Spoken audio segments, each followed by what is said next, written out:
Well, this weekend, House Democrats are working on a strategy while on recess to keep the pressure on Republicans to hold a gun control vote when they return. Now, that comes after a day-long sit-in protest, which effectively shut down the House earlier this week.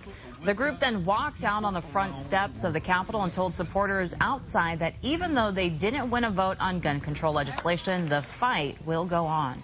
Just one step, but when we come back here on July the 5th, we're going to continue to push, to pull, to stand up, and if necessary, sit down. If this is not a political stunt, then why are they trying to raise money off of this? They are sending out fundraising solicitations, like this one. Now, Democrats are calling for a national day of action on Wednesday. And joining us now to talk more about this is Congressman Eric Swalwell, who may be the Paul Revere of social media, because I understand that when Paul Ryan ordered the cameras cut off and the debate ended, you were the one that started the sit-in revolution. That's right, Phil. We said enough is enough. We sat down on the floor and the cameras were cut. And I thought, well, I've got Periscope, I've got Snapchat, I've got Facebook Live. Let's broadcast out. But the most rewarding part was under those mediums, you can hear back from constituents. So you can see how many people are viewing. It was millions. And you can see in real time their comments. What gave you the idea to do it? We use social media all the time, and I just thought, let's invite the people into their democracy and see what's going on. Was this organized before? No. Was this a planned thing? You know, Come on. No. John Lewis said to us, he said, look, I don't know where this is going, brothers and sisters, but I promise if we're patient, it will take us somewhere good. And that's, for politicians, we want to have a plan, we want to have a strategy. And so going in that morning, it wasn't like when he hits the where he's going to turn off the cameras, we're going to do this, and I'm going to reach into my cell phone and we're going to start broadcasting. You didn't have your aides all set up? No, cameras were black for a little while, and then it just occurred to me, well, why don't we just violate the House rules? We're already sitting in and just broadcast this out. Okay, violate the House rules. Yeah. What does this do? Is this is a stunt, according to Ryan, a fundraising stunt where people are saying, bring us attention, bring us money. What do you think of the tactic and the repercussions? I'm not raising money off of this, but as John Lewis and other civil rights leaders showed, when they marched, when they sat in, sometimes you have to cause a little bit of good trouble, necessary trouble, to see progress. How did you guys decide to leave? Because we were wondering about that as well. Once you start something like this, how did you manage to move on? Well, the Republicans voted about 3 a.m. to adjourn and just go home till July 5th.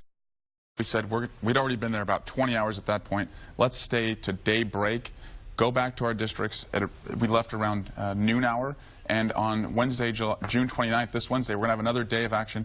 We're going to go back to the House on July 5th. Do you think we'll see more of this? Yes. This was the sound of the starting gun. This is not the finish line. Okay. Well, let's take a little bit of a look at what was actually being debated. We were talking here about a no-fly, no-buy policy? Yes. The idea, if you're too dangerous to get on a plane, you should be too dangerous to buy a firearm. That's probably the simplest, easiest thing we can do that 90% of Americans agree on.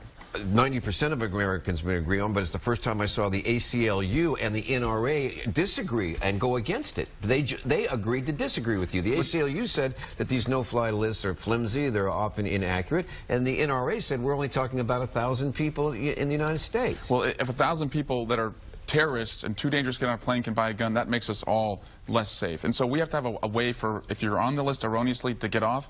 But I would rather have a process that lets you get off than to just let 1,000 terrorists buy a gun. This was prompted by the Orlando shooting. Yes. Okay. Today we have gay pride, increased security there as well. Is it person on the Homeland Security? What's your appraisal?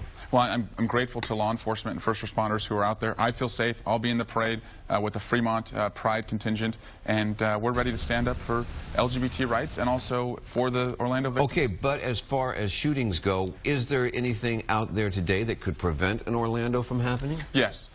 This shooter had been on the watch list, and then he came off. The law must allow the FBI to be notified if someone they were watching and then comes off the watch list, goes to buy a gun.